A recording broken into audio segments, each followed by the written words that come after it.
And we will introduce another 2 words for 午.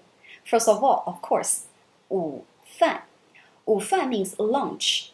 饭 means rice, so 午饭, lunch. And in daily life, we always ask people, say, 你吃午饭了吗? Have you had your lunch? Did you eat your lunch?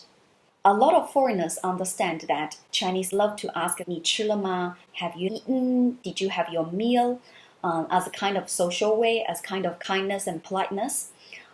But that doesn't mean Chinese want to ask you out for a lunch or for a meal.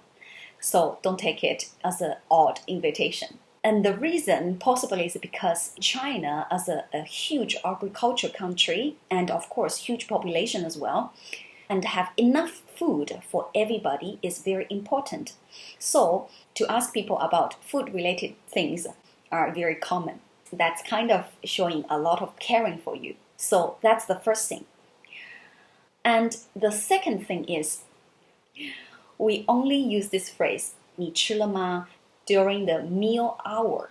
Other than that, imagine, say, 3 p.m., you ask people, say, have you eaten? Then people will feel like, you mean lunch or dinner or what, right? Unless you're British, then that's afternoon tea, but that's a different case, right?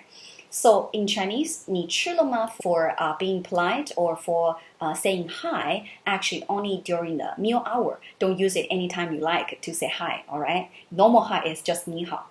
Okay, so these are the 2 small tips. So 你吃午饭了吗? 你吃午饭了吗? 你吃午饭了吗? Did you eat your lunch? When I